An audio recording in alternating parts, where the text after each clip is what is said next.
Welcome to Gambling with an Edge with your hosts Bob Dancer and Richard Munchkin. Bob Dancer is America's premier video poker writer and teacher.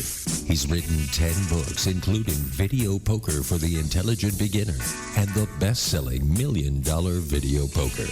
He helped develop the computer software Video Poker for Winners, and in 2004 he was inducted into the Video Poker Hall of Fame. Richard Munchkin has been a professional advantage player for over 30 years and is in the Blackjack Hall of Fame. His book, Gambling Wizards, Conversations with the World's Greatest Gamblers, is a testament to the many ways you can succeed at gambling. The goal of the show is that you'll be a more knowledgeable gambler tomorrow than you were yesterday. And now, here are Bob and Richard. Good afternoon. Welcome to Gambling with an Edge. I'm Bob Dancer. And I'm Richard Munchkin. Our guest today is professional horse player Charlie Davis. We'll be talking to Charlie in a few minutes. Both Richard and I have political opinions, of course, but we stay clear of that topic on this show unless a political subject relates to gambling. 4 years ago, Michael Shackelford was my co-host, and he'd regularly bring up updates from in-trade and other betting markets that said who was likely to win. He'd report Obama was ahead, of course, because that's what the market said. But then I get emails from listeners saying Shackelford was un-American because he was reporting Obama was likely to win over Romney. So, because of that, in-trade is now gone. Or maybe another reason. So, Richard, what betting markets are around for Americans to play with? And I warn you, if you say the betting market is predicting Hillary is going to win, we're going to get mail. No, I was happy to find this week, and initially I was very excited because there's nowhere to bet here in the United States, but I found this new market called Predict It, and it is a betting market, much like there was one that in the past that was run by a school. I forgot which school, but it had fairly small limits. This one, the limits on each bet are $850. So I was just happy to see that there was a place where you could make these bets. Now, in looking at it a little bit further, it's not that great. Looks like they take 10% on winning bets, and there's a 5% cash out fee. So if you actually want to bet, you're probably still better off getting a friend and trying to bet through Betfair in the UK. Although Lyman Poker, a friend of the show, pointed out that it's a good place to go see what the lines should be, and he's often able to make very big, high EV bets with people at the poker tables, who just want to bet on who their favorite candidate is or whatever, and they have no concept of what the real odds should be. So there's an idea. You may want to go check out the prices, and then make bets with your drunk uncle. All right, so we are going to now introduce Charlie Davis, and then we're going to see if he's planning to make any predicted bets with his drunk uncle. So Charlie, he's a professional handicapper, and he also bets horse racing contests. He was a guest on the show July 14th, 2015, talking about betting horse races in general. If you like what you hear today, it's smart money to go back and listen to the earlier broadcasts as well. Today, he's going to be talking mainly about horse racing contests. Charlie Davis, welcome to Gambling with an Edge. All right, Charlie Davis, can you hear us now? I can hear you. Can you hear me? Yes, we can do fine. Okay, great. All right, now. Thanks for having me. You're welcome. Do you have any drunk uncles you're planning to take advantage of on Predicted or whatever? No, I try and avoid that as much as possible. I try to avoid the drunk uncles and the political, getting involved with politics. All right. Now, when you were on the show 8 months ago, you spoke of two types of handicapping contests, real cash money and mythical money. Please tell us the difference and which one do you like better and why? Yeah, so the majority of contests right now are mythical money, and that's essentially a $2 win place wager on a horse in each race, and the person with the most mythical dollars in their bankroll at the end wins. Cash tournaments, you start with a bankroll, and there are usually some sorts of limits on what you can bet. Like for example, you can bet win, place, and exacta, or win, place, show, or exacta trifecta, no pick fours, or something like that. And at the end of the tournament, the person with the most money wins, and they also get to keep all the money they want. All right. Which one do you like better?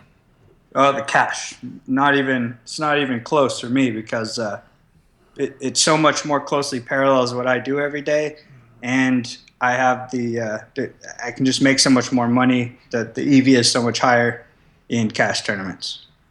And can you see where everybody stands as it's going along? Sorry, I just had some dogs yelling here. Can you repeat that?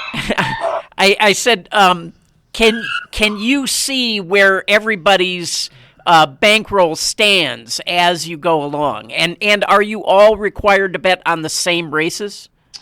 Well, the formats vary. Usually, in most cases, they update the board every half hour or something like that. So you're not required. Usually in those cases, you can bet, say, 10 or 15 races on X number of cards. So people will be betting all sorts of different races. So to keep it kind of updated, they'll update it on a schedule, a time schedule of some sort. So you'll know every half hour, or you'll know every hour where the leaderboard's at. And now, like in a blackjack tournament, the last 7 hands, you'll see a chip count on every hand. And is there something like that when you get down to near the end of the round? Yes, they usually speed it up towards the end of the day. Some even going every single race. The biggest cash tournament there is the Breeders' Cup betting challenge. And on that one, you're only betting the races at Santa Anita or wherever the Breeders' Cup is being held. So you're betting one track. So on that contest, they update it after every single race, whether you bet it or not. But on contests where they have multiple tracks going, they do it by time, and then at the end, when there's only a few races remaining, usually the California tracks are running, they'll update it after every race. Now, in a blackjack tournament, often it's a good strategy to bet very small for quite a while and see where the rest of the field, how they fare before you start making moves. Is that similar in horse racing, or? Yes, definitely. A lot of people. That's not exactly how I play, but a lot of people will bet the minimum bets, because you always have a minimum number of races and a minimum bet per race. So a lot of people will bet their minimum bets on the early races and save their money for the big races that they're interested in right at the end of the day. Some contests even require you to bet half your bankroll on the last race of the card. I think that's a great idea too, because then, if you're aggressive enough and right enough, then you can come from nowhere and win the whole thing. Huh. Now, in fact, that's the Breeders' Cup betting challenge comes down to the last race every single year. what tournaments do you play in Vegas, and why do you pick those? So I play 2 in Vegas. I play the Horse Bears World Series, which is at the Orleans, and I play that every year. It's not the best value tournament. It's a pretty cheap entry fee, but I have a great time.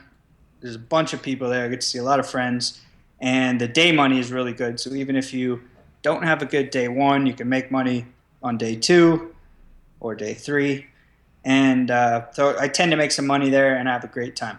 The other one I play in, much less frequently, is the NHC, the National Handicapping Championships, and that's at Treasure Island. And in order to get into that one, you have to qualify. And I don't make much of an attempt to qualify. So if I do well in a cash tournament and I qualify, then I'll go to that one. And if I don't, then I will skip it. So how do you qualify? Playing in mythical money tournaments normally, and online. But you have to.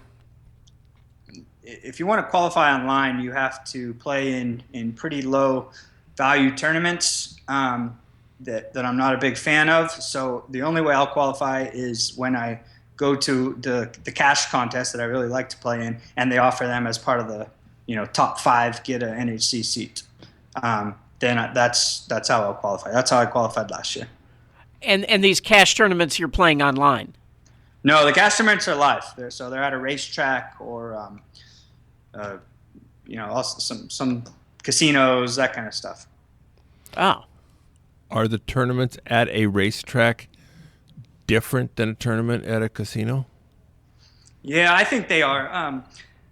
First of all, the on-track tournaments offer a lot more value. A lot of times there'll be no takeout at all, and they'll add stuff in. So you're actually going in with, positive expectation. The thing that's a challenge about it is that you have your track specialists. So if it's at Hawthorne, then you have that Chicago guy who plays only Hawthorne and knows those horses like the back of his hand. And it adds a level of, it adds a whole level of challengers that are quite good at that one circuit. So I love on-track tournaments just because I'm a value hound. So they're right up my alley. Do you travel around and play a number of those? I do, yeah. It depends on my schedule, and I have a family and all that. But I try to get to 3 or 4 a year. I love the one in Lexington at Keeneland Racetrack. Santa Anita does a lot of good ones. I went to Laurel last year, so yeah, I tend to get out and about. Now, a year ago, you took 3rd place in the National Handicapping Championship at Treasure Island. How big was the field, and how strong is the competition? Yeah, it was actually just about a month and a half ago, so it wasn't that long ago.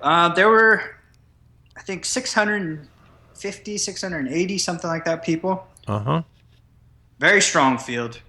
So everybody there had qualified by winning something. Yeah, everybody qualified. You can't buy your way in. So it's all people that know what they're doing. You don't see many mistakes. And so, yeah, I was honored to get 3rd. And the guys ahead of me, one of them is a professional player who's Paul Matisse, he's one of probably the best player I know. And the other guy placed 2nd the year before, so he's obviously a quite accomplished contest player. I don't know him as much, but and the whole final table, the top 10 were almost all people I knew and people that have been involved in the game for a while. There was a former champion up there, so it was a pretty tough field, and I was honored to get 3rd. What was first place worth? First was 800. 800,000. Yeah, 800,000, and then mine was 125. So it dropped off pretty seriously after first. And there's no entry fee. There's just a qualification. Right, but qualifying is not free, so you're going to spend money to get there. Well, yeah. Now, are there players with 2 or more entries? Yes, you can have 2. They changed that rule a couple of years ago. It used to be you could just have 1.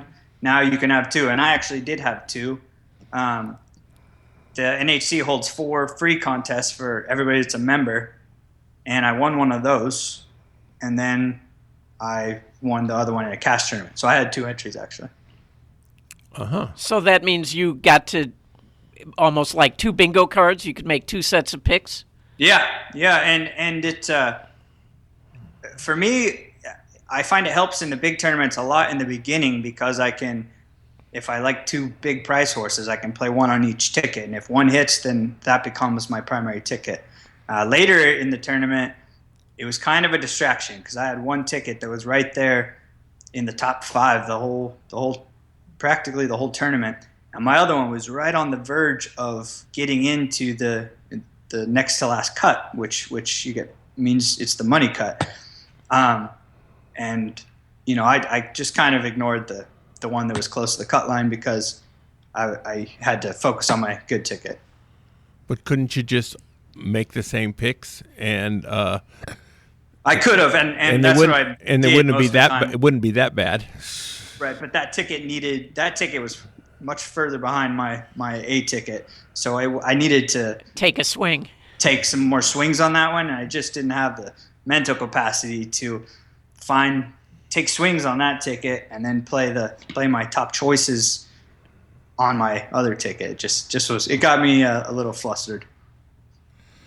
Now,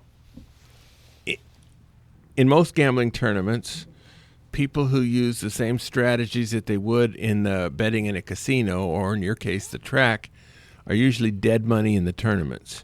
Is this true in horse racing tournaments too?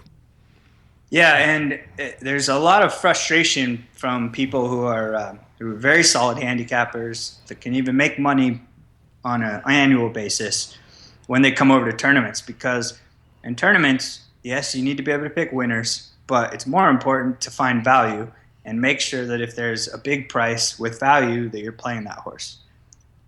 And a lot of people say, well, that horse is not the most likely horse to win. Why would I pick him? And so there's a whole level of strategy involved in tournaments where you have to, even if there's not as much value and you wouldn't normally bet the horse, could be the right tournament play. And I assume you're able to bring your computer and work with your computer while you're playing, right?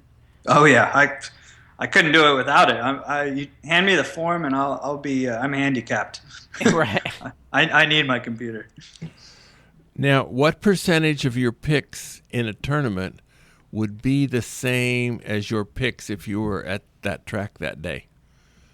Well, at the NHC, it was well over 90%. I was able to. I bet a lot of the horses, and I was able to play horses that I wanted to bet.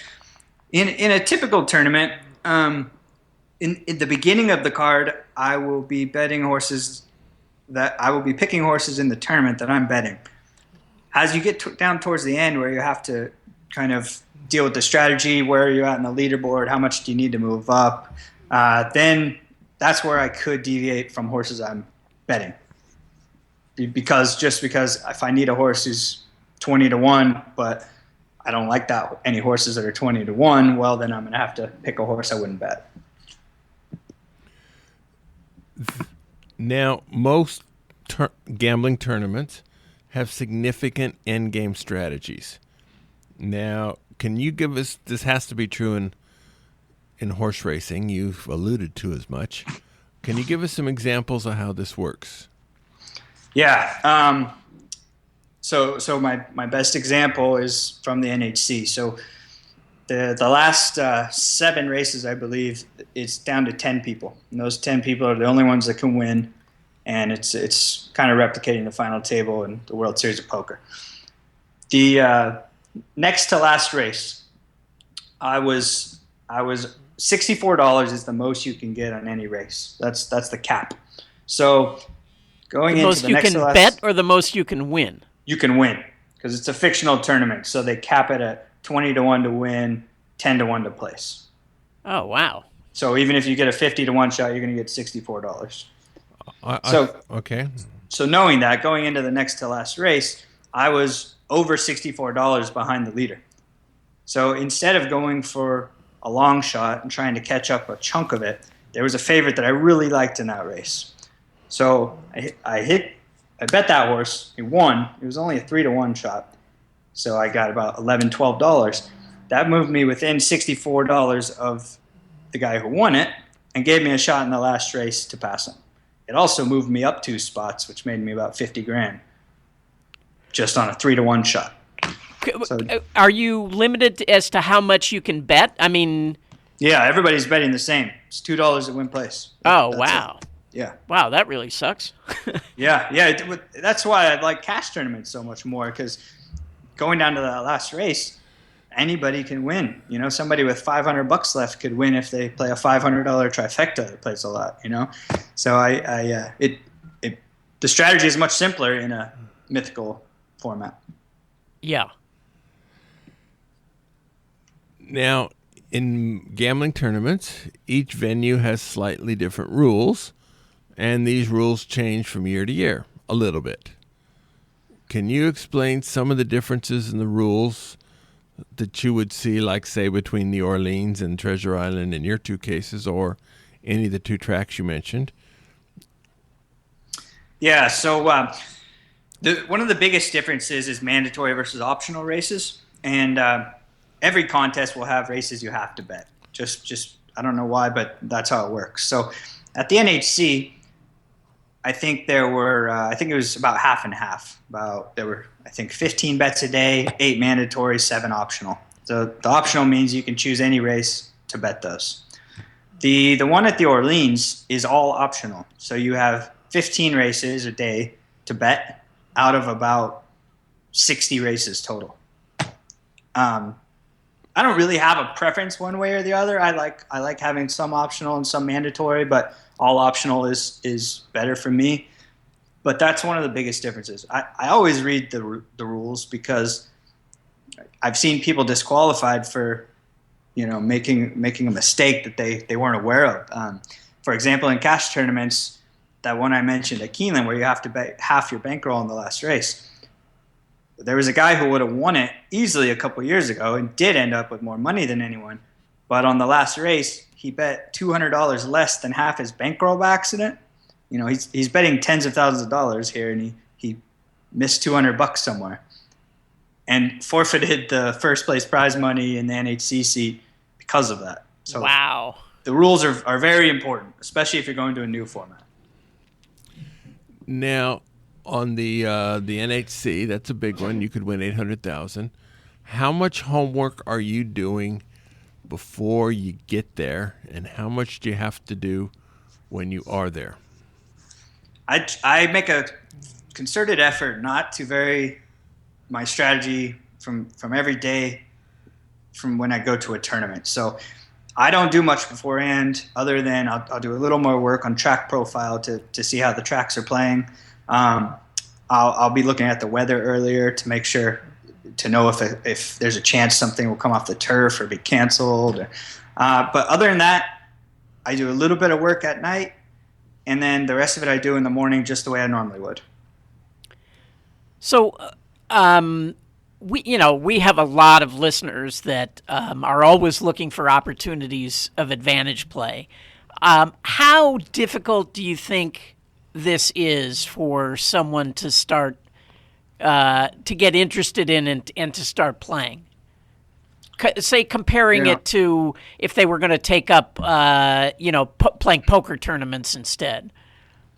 I'm not familiar with the value on everyday poker tournaments because I haven't looked at them in so long. But it's not easy.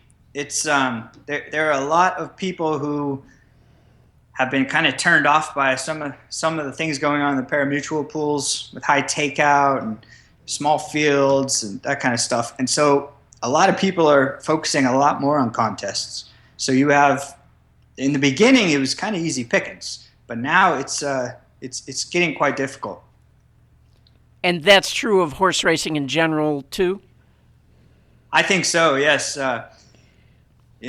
Horse racing doesn't do a great job bringing in new, fresh blood, and so we end up with the best sticking around, Yeah, and do you focus on races with fewer horses or many horses, or is that not it's just wherever you find what you think is an overlay? Well, that's certainly a factor for me. I like bigger fields. I bet a lot of big field turf races because that's where I can find the most value. It's harder to find value in a 6-horse field, just purely based on the numbers. So, yeah, I look for big fields, and I avoid anything under 5 for sure. I barely look at any 5-horse fields. 6 is about where I start getting interested. Unless a 5-horse game was mandatory, then I look at the 5-horse field, yeah. Now, in many gambling tournaments, the correct strategy is either to win or to go broke trying. doesn't sound like you bet all your money on the last hand or the last race in these tournaments you're playing. Do I have that correct? In mythical tournaments, no, because you don't have any money. But in cash tournaments, yes. The Breeders' Cup, for example, personally and many other people bet their whole bankroll in the last race in an effort to move up or to win the whole thing. And quite often the winner bets their whole bankroll and hits. So in cash tournaments, that is definitely the strategy. You should, if you're going for the win, you will end up broke more times than you're going to win. You can't be afraid of that. It just happens. Well, the other thing that happens in tournaments is that you often want to have a lead going into the end and then try to correlate with the other people that have a chance to catch you, right? So if you bet the same thing they bet, then it doesn't matter if you both win or lose. You're still going to be ahead of them. Right. But I don't know if that's going to apply in horse racing where people can be betting on long shots and have other ways of catching you. Well, it certainly does. That kind of, you have to be able to do that math and say who can beat me, what horses can they beat me with, and how likely are they to choose each horse, and then and then try and block if that's the prudent strategy. Are you allowed to bet on more than one horse in a race? Not in mythical tournaments, no. But in the cash tournaments? Yeah, in cash tournaments, I mean, you can bet whatever you want within the rules of these are the bets you can make. Right, like in craps tournaments, often you can get down to the end and cover many of the 36 combinations as hop bets, right? You can figure out, sure. I can lock up 24 out of the 36 numbers and win if any of those 24 or something like that. So I would think if they allow you to bet different amounts on multiple horses, you might be able to sort of lock in the same thing. Yeah, you could Dutch and lock in a profit. You're not going to be able to guarantee, unless you have a very big lead, you're not going to be able to guarantee no one can catch you. And that's the big question there. So most people in that last race bet who they like, and they're confident enough in their opinion to have got to that point. So they're going to bet who they like, and they're going to live or die by that horse. It's not like that you bet in order, like somebody has the button and you get to see what they bet before you bet. No, everybody bets whatever they want, and then the race runs, and so you never know what the other people have. Yeah. See, in a craps tournament, you just know when you see the total afterwards. Right. Do you have to worry about people sort of trying to scope you out? Bill Belichick you with the binoculars and see what your bets are, and I've seen some of that before. I would think. I mean, there's a lot of money at risk. Yeah, I know people that follow people on Twitter, or they'll look at other contests that are going on online that day to see what they picked, and I'm sure there's some people that get an edge by doing that. It's not part of my game, but yeah, I'm sure it happens. Yeah. If Richard and I each had an entry and you had one entry, could we use collusion between Richard and me to give us an edge over you in this tournament? Well, you could certainly give yourself an edge by playing together, yes. And the way you do that is you spread, especially earlier in the day, like I was saying, you spread between multiple price horses so that if one of them hits, you have it on one of your tickets, whereas I can only play one of the price horses. And that also happens. There are people with multiple entries. There are people playing as teams. There are husband, wife, daughter, grandfather. There's all sorts of that kind of stuff. I don't mind that at all. I think it is an edge, but yeah, we all find ways to get our own edge. So it's not prohibited to show somebody else your picks. No. I mean I'd say it's probably split about 50-50, people that really frown on it and people that really don't care. I'm on the don't care side. Sounds like there isn't anybody really doing it like professionally. You know what I mean? Like a team. I think you would care if there were 4 guys like yourself that were all working together on 4 different tickets. Yeah, well, I think there are some. I'm not going to say any names, but there are definitely some people that do that, and they have more success than you would expect. Yeah. But you also have to look at it and think, if they have 4 entries into this, 2 for them and 2 for someone else, they spent 4 times as much money as most people, and probably more. So they're feeding the pools as well. So I think it kind of works out. I have a friend who regularly enters table game tournaments, and there's some other players he respects on the, we'll call it table game tournament circuit, and they pool their results. I don't think they collude during the tournaments, but they pool their results. So if any one of them wins, they all share. Okay. Is that kind of thing done very often in horse racing tournaments?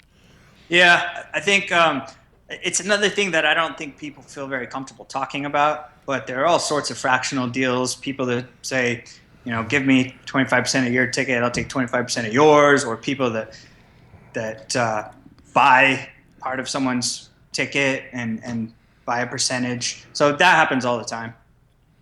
Yeah, I mean, tournaments are a really high variance activity, so they want to lower their variance. But certainly in the table games tournaments I've played in, there were definitely these groups of people that had deals, and there absolutely was collusion going on, and it's really hard to overcome in, say a Baccarat tournament where they can have one guy betting on player and the other betting on banker. You're kind of screwed. That's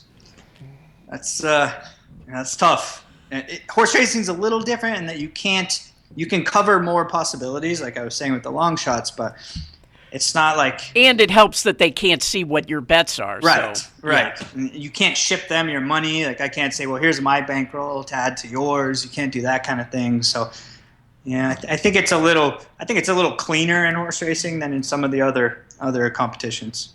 Yeah, and in these cash tournaments, you can bet exactas and trifectas and everything? Yeah, again, it varies by the tournament, but yes, usually you can play win place, sometimes show, almost always exacta, and usually trifecta.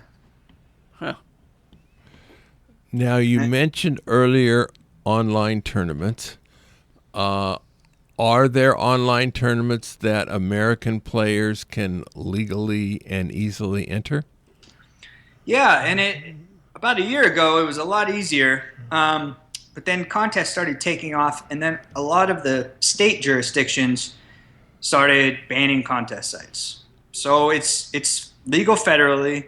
It's legal in the majority of states, but a lot of states have been cut off and can't play contests or sweepstakes type things, or it's really screwed up. But in most states, yes, you can play all sorts of online tournaments for free. And how are those tournaments differ than tournaments you play in a casino or at a track?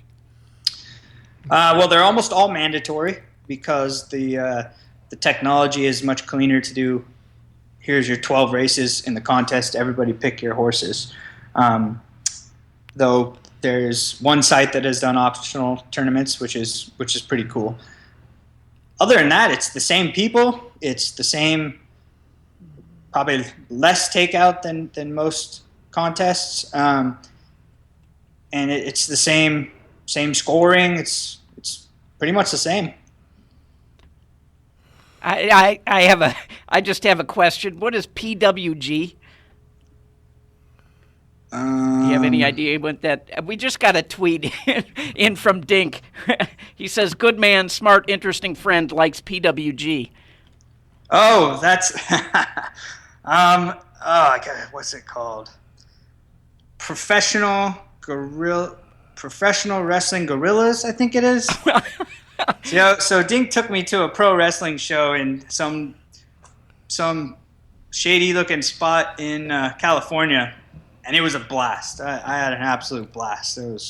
I've never seen anything like it. I've never been a pro wrestling fan, but he convinced me to go, and I went, and I do not regret it. Well, he's on the show in 2 weeks, so we'll be sure to ask him about that. Oh, he'll be able to tell you all about it. He's like #1 fan. It's pretty amazing. For those of you who have no idea who Dink is, he was one of the characters in Beth Raymar's semi-fictional autobiography called Lay the Favorite. It was a movie with Bruce Willis played Dink. Bruce Willis played Dink, although Dink was quite amazed that they got Bruce Willis to play him. And either more amazed that Catherine Zeta-Jones was his wife. But, oh well. Anyway,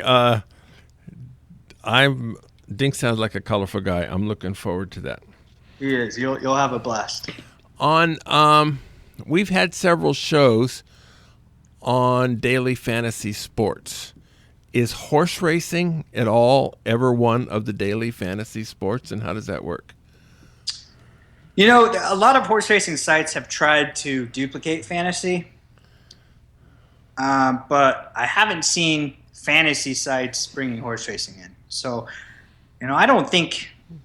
I love people that are looking into new ways of presenting it, and you know, bringing in different audiences. But I don't think it's very conducive to the daily fantasy style, where you'd have jockeys or trainers or barns, or you know, I don't know. I don't think it'll work too well, but I'm sure people are working on it right now, and I hope it's successful. Yeah, I really agree that they've done the horse racing industry has kind of done a really poor job of getting people interested and excited about horse racing. Yeah, it's a shame. I mean, a lot more now. People they're going after younger people, and that's good. But I think there's some steps that need to happen before you bring people to the game, because when people go to a Saturday afternoon at Del Mar, well, they're going to love it. It's going to be a blast. But what you're trying to get is the people who are going to be betting Mountaineer on a Tuesday night. You know, you need those people too. And I think there's a lot of crossover if we can make the game a bit more attractive to these people that are looking for value bets. Well, and the other thing is, you know, maybe some of the individual tracks are trying to bring people in, but the casinos here don't seem to be doing anything to try to bring anybody in, you know? Yeah, it's amazing. The casinos don't really – they care about racing on the big days, on the Breeders' Cup and the Derby, and that's the Belmont Stakes sometimes, if there's a horse alive. And, yeah, it's Yeah, I talked to a friend recently where they're just taking the race book out of their casino completely. They're just shutting it down. They feel like they can make more money per square foot by filling it with slot machines or whatever. You know, I can't argue with that business decision. It makes sense to me. I think it's too bad. I think it's a great game. It has the advantage of being legal in most every state, which not many games can say. So I wish we'd do a little more to get it out there and help the popularity. Do players in tournaments ever go on tilt, and is that a factor? Yeah, and this is something I see when I'm at live tournaments. I see it every single tournament. I see people that a big price will win, and they'll have looked at the horse and thought about the horse and decided to go with another one. And they play that what if game, and they say, oh, if I had that $64 on my total, I would have this much. And it colors the whole rest of their tournament, and it colors the choices they make in the future. They might start firing away on horses that don't have a chance rather than sticking to their plan. They might just blow their targets out and say, well, someone hit a cap horse, so the scores are going to go up, and forget about their targets. To me, I call it going on tilt, because their game plan was A, and now they're doing B. So that's something I've always focused really heavily on. It's something where I give myself about 30 seconds to say, damn, and then I turn the page, and I put it in my spreadsheet and I don't look at it again. That's over with. But I think a lot of horse players go on tilt in their daily wagering as well. As you see towards the end of the day, people start betting worse and worse depending on how they're doing. So I don't think it's a unique thing to contests. You just mentioned targets. So do you set, like there are blackjack tournaments where rather than, 2 people from every table advance, they'll have, the top 7 players, whoever has the biggest bankrolls, Sure. Those people will advance, and you don't know where they are. So people set targets to try to hit them, figuring if I can hit this target, then I'll get into the next round. So is that what you're talking about? Is that what you do? Yes, that's exactly what I do. I have a target for daily and I have a target for overall, and that helps because I know if I miss the first 25% of my races, that's all right. I know the average I'm going to need going forward, and then if I miss the first 50% of my races, then I need to raise the average I need each race. But it helps me stay calm because that target's going to be in reach until it's not. And when it's not, then, well, your strategy has to change anyways. Right. Makes sense. Wow. So your plan B, plan C, plan D pretty much stays the same from tournament to tournament. If you get so far behind or so far ahead, you change in a way that's predictable to you every tournament. Is that fair? Yeah, that's fair. And I, each person people probably have different targets that they set. I usually go a little higher than what the average has won it before. I usually add some to it because I like to be safe. But I would say most people are pretty close, within 10% of each other on their targets, if they use a target and stick to it. All right. So we're talking to Charlie Walker on Davis. Charlie Davis. Oh, thank you. Sorry. And we're going to do a few commercials now, and then we're going to come back and ask Charlie some more questions if Richard thinks of any. The South Point has more than 10,000 games, returning more than 99%. This is more than anybody else has. Big promotion of this month is $600,000 March Money Madness. At all times, there's casino-wide progressive with a value that grows from a reset value of $10,000 up until whenever it was hit, which must be before $25,000. One lucky player gets the prize. Everybody else with the player's card inserted when it goes off receives $25 in free play. As soon as the jackpot's hit, another one begins immediately at $10,000. This will continue until 3 a.m. April Fool's Day, after which time whatever progressive is in progress will go until it hits, and then it'll be over. Another minor progressive is also running from 1,000 to 2,500.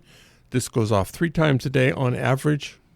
Only the winner, only one who hits it gets it. Other people do not get any extra money.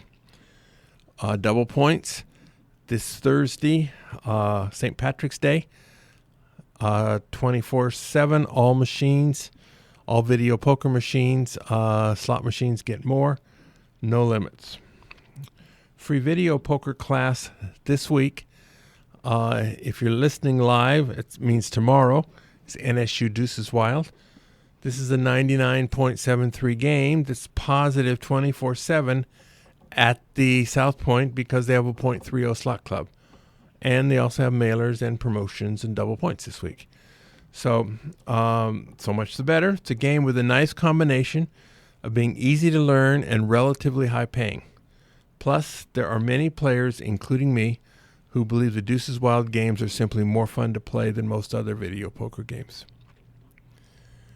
At the Palms, from now until the end of April, they have drawings every Friday and Saturday night at 7:15. Must be present to win. 5 winners.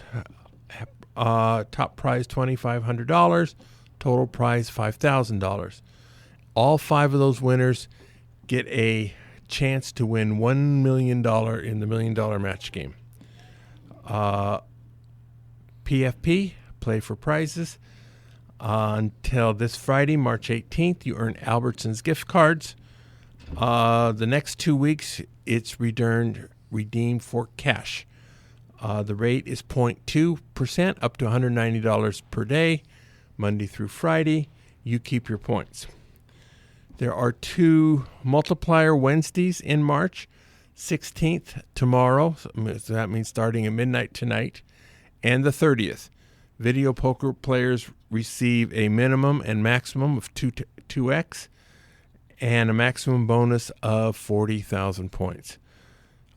These 2 multiplier days earn the normal PFP prices as well. At videopoker.com is the best place to play lots of games. If you sign up for the gold membership, $8.95 a month or $79.95 a year, this allows you to get correction on most games. The game of the week is 10-play Dream Card. Dream Card is a 10-coin per line game where periodically you receive Dream Card as your 5th card. This turns into the highest valued card still remaining in the 48 undealt cards. If you disagree with the machine's choice of a Dream Card, it's easy to change it to whatever you like. Playing Dream Card adds a small amount of EV and a whole lot of variance. You get a lot more royals, you get a lot more 4 aces when you have that Dream Card to deal with. And so since the EV only goes up a little bit, you get a lot more zeros in there too. So, part of the good news about the game is you do not have to change your strategy. If you know, for example, bonus poker perfectly, then you also know bonus poker Dream Card perfectly. All right, our guests next week, Jeffrey Compton and Anthony Curtis, and it'll be a roundtable discussion on what's happening in the gambling world. And in 2 weeks, we're going to be talking to Dink, who has a real name. So you have a question for Charlie? I do, yeah. So last time you were here, you mentioned Barry Meadows' book as a really good book for people interested in learning about how to beat horse racing. Actually, I've forgotten the title now. Yeah, it's something like Money Secrets at the Racetrack? Yeah, Money Secrets at the Track. Yeah. But so are there any books on horse racing handicapping tournaments? Yeah. Peter, I think it's pronounced Fornedale, wrote a book that has... I hear you madly Googling away. Yeah, I am. Part of that is me. It has interviews with all the big players and all the successful players. And I can't find. I have it. It's upstairs in my bookshelf. But okay, how do you spell his last name? Fornetdale. Okay, all right. So if listeners are interested, they can just Google him and find his book. Yep.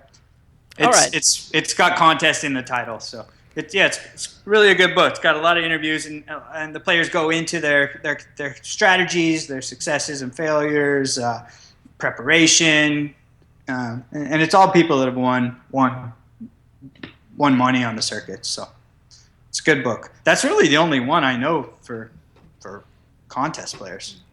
Yeah, it's sort of the same in table games. I mean, Stanford Wong wrote one that kind of owned the market. He was the only one. So is there anything that we're not asking you that we should be asking you about these tournaments? Anything that we've left out? No, just if you're interested, for your listeners, if you're interested in playing in handicapping contests, if you're not next to a racetrack or in Vegas, then go to the websites and look. There's 3 big contest sites that have daily games of various amounts and various entry fees. There's Derby Wars, Horse Players Qualify, and Horse Tourneys, and those are really the 3 big ones. And just check them out. And if you don't get in over your head, just like with poker, when a lot of people when poker started would play way above their head, don't do that. Play your comfort level and see if it's something that works for you. I know a lot of good handicappers that don't play contests because it just doesn't work for them. So it's not for everyone. Now, when you were on our show last July, you said you were on the board of HANA, which is a organization of horse players. Yeah.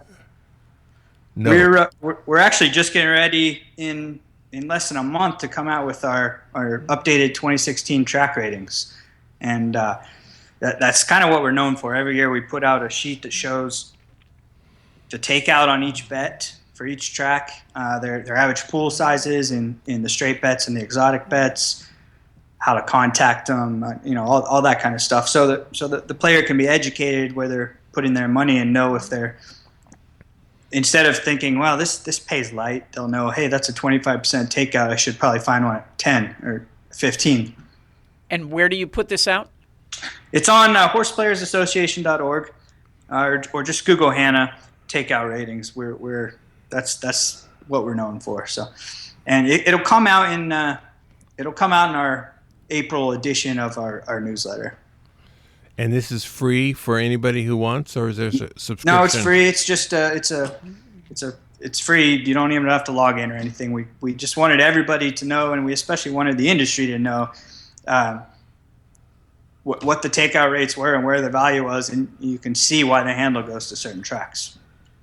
Are there any other, are there columnists on that website who have interesting information for horse players or tournaments or both?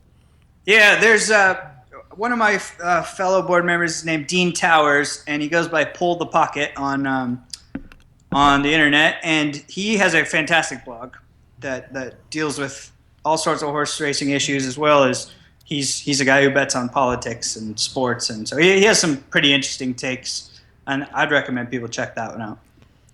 All right, great. Well, we've been talking with Charlie Davis today. Thank you very much, Charlie. Very informative, as always. Thanks for having me, guys. Appreciate it. Okay. We welcome your questions. Please send them to us at gamblingwithanedge@gmail.com or facebook.com/gamblingwithanedge, or you can tweet them at me at RWM21. You can even tweet them at us during the show, the way Dink did today. You can get the show delivered to you automatically every week. Just sign up for that at iTunes, Stitcher, YouTube, or at my site, richardmunchkin.com. Or to find an archive of all the old shows, you can find that at bobdancer.com. We have about 30 seconds left, and I have a 30-second question for Richard that he doesn't know is coming. You tweeted about some people in casinos put GPS on the bottom of cars to find out where gamblers live. And yeah, somebody got robbed. So how do you protect yourself about that in 10 seconds? Boy, you just got to be really careful going from your, when you leave the casino that nobody's following you, and going from the car to the door. They had big problems with that in the card rooms in California. Several people were murdered. That was quite a few years back. But anyway, yeah, just be careful out there.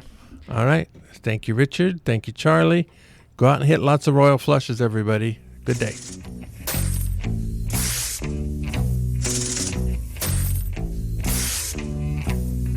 You've been listening to Gambling with an Edge with your hosts Bob Dancer and Richard Munchkin.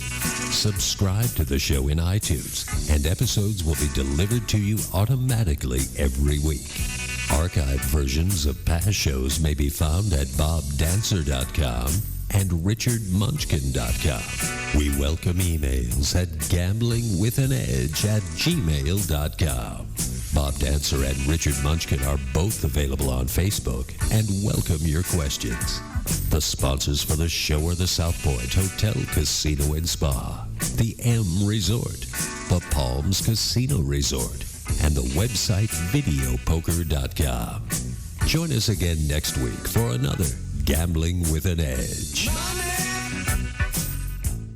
Views and opinions expressed on this program were those of the hosts and guests and did not necessarily reflect those of Vegas All Net Radio, its affiliates, or its parent company.